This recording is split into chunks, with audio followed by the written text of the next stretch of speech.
Rigathi Gachagua, who is the Deputy President of the Republic of Kenya, today responded to Raila Odinga ruthlessly. Raila Odinga had suggested yesterday that there were attempts by Kenya Kwanza government to coerce him to join government, and that he's not willing to join that Kenya Kwanza government. And Rigathi Gachagua was today very clear with Raila Odinga that they're not willing to accommodate him in their government. I listened very closely to what Rigathi Gachagua was trying to say. And because in politics nothing happens out of mere coincidence, everything in politics normally well planned, well scripted and executed to achieve a specific political objectives. There is no way Raila Odinga would have just woken up to talk about being coerced to join a government.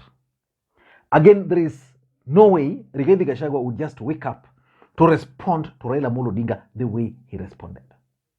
In this video, I want to do an analysis of that speech by Rigathi Gachagua so that we can understand why he talked the way he talked in Kandara.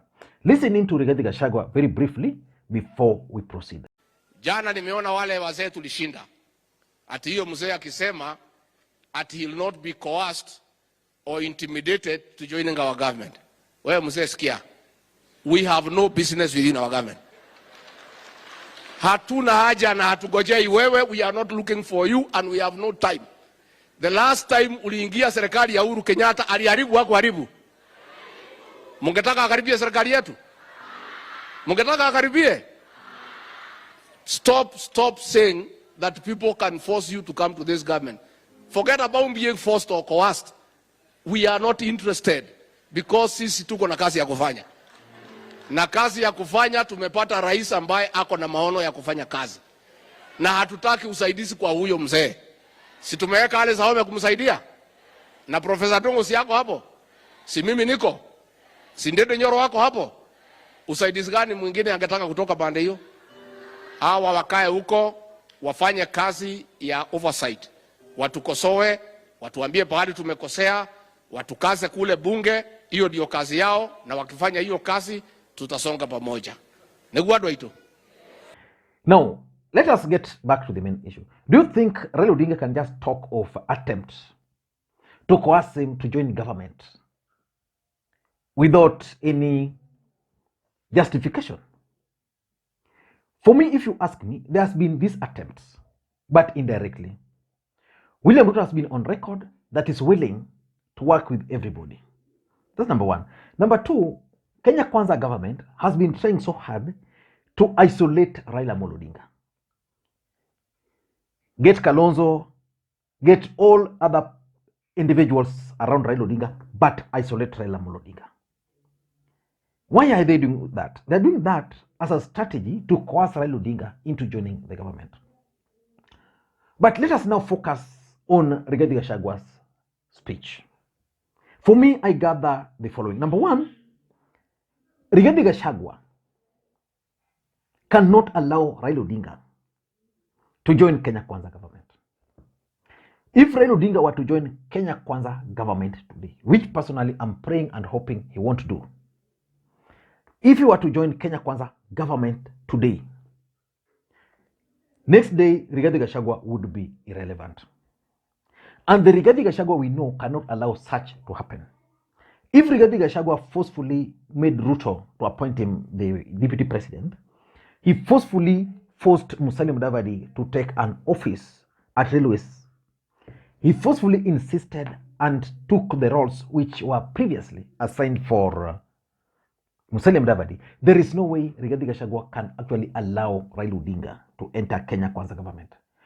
If anything, were Raila Odinga to join Kenya Kwanza government, he would join it at what stage? Is it going to be handshake? Is it going to be government of national unity? Why would he join it? So Rigathi Gachagua is just telling Ruto indirectly that if you have such plans, please don't. And that's why he talked of having Alice Wahome from Kandara, having Njunguna Ndungu, the cabinet secretary for treasury. He also talked of Ndindi Nyoro, all of those guys coming from Muranga. So for me, Rigathi Gachagua is just protecting his job. Number two, I also tend to think that Probably he was affirming William Ruto's determination not to work with Raila Amolo Odinga. For those who follow politics closely, Kenya Kwanza has the majority. They enjoy a majority in parliament, Senate, even the governors and MCs. So I don't think they really need the support of Raila Odinga. If anything, what they can do is to buy a few members of parliament here and there. But Rigathi Gachagua was just telling Raila Odinga that for us, we are not willing and not ready to work with you. But they are going to be willing. Just mark this tweet, this particular video. William Ruto is determined to have Kalonzo Musyoka on his side. Because William Ruto fears that should Raila Odinga decide to run, it's likely to complicate things for him.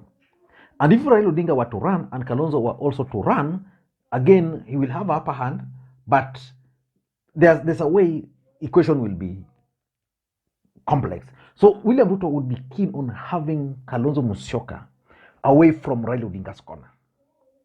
In fact, I was telling someone today that one of the mistakes Raila Odinga is doing is to engage in these early campaigns.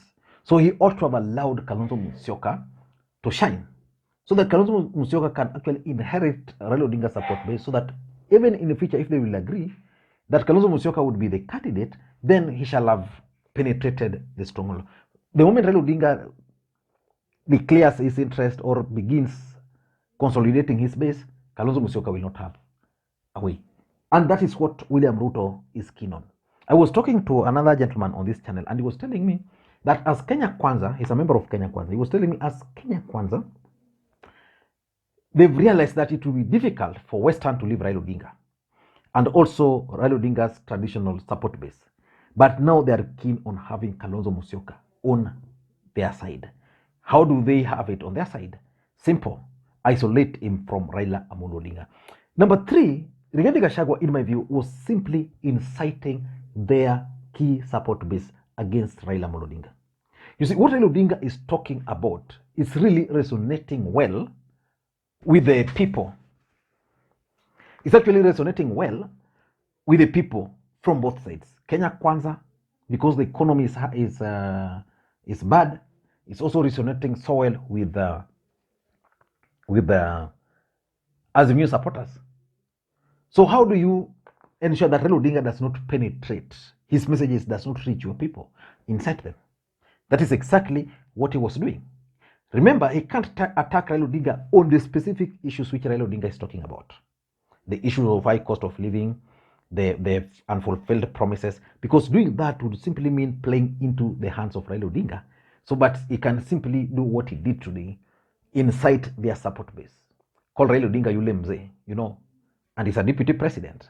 And number four, in my view, I think the strategy is also simple to avoid or to stop Raila Odinga from exposing Kenya Kwanza. You see, Raila Odinga had started so well, highlighting the weaknesses in Kenya Kwanza. Then now he's talking about joining the government. Rigathi Gachagua is now talking about joining government. Nobody is talking about the specific issues affecting Kenyans right now, which is the cost of living so high. Unga not available. Hakuna pesa mfukoni. Vijana hawana kazi. The kazi mtaani has been removed. There's the tax burden. Kenya is one of the heavily taxed country in this country. So we have more taxes on the way. Nobody's not talking about that. But we are now talking about Raila Odinga wanting to join government and telling him not to join government. So I tend to think that strategically, Raila Odinga also played into the hands of Kenya Kwanza by now talking about joining government instead of focusing on the real issues. And lastly, I think William Ruto made a commitment to Kenyans that he will no longer allow himself to work with the opposition, because the opposition have their role, which is defined in the constitution: oversight. So I think William Ruto is in a situation, and Rigathi Gachagua, they're in a situation where they can't attack Raila Odinga, because whatever Raila Odinga is talking about is actually part of the constitution of the Republic of Kenya. But again, despite that, they must point out some of the issues which Raila Odinga is trying to talk about to their supporters. That is Raila Odinga who failed Uhuru Kenyatta. So basically, Ruto is affirming his commitment to ensure that he's going to have a vibrant opposition, but in quotes, because there is no way he can talk of vibrant opposition when he's reaching out to individual members of parliament. He's reaching out to individual senators. He's reaching out to individual governors and specifically targeting key Raila Odinga support base. I don't know what you think. That's my take. Thank you guys, and please may you have a good day. Beginning tomorrow, I want to invite you for serious political analysis, the ones you've been missing in a long time. Thank you guys. Until tomorrow. Bye-bye.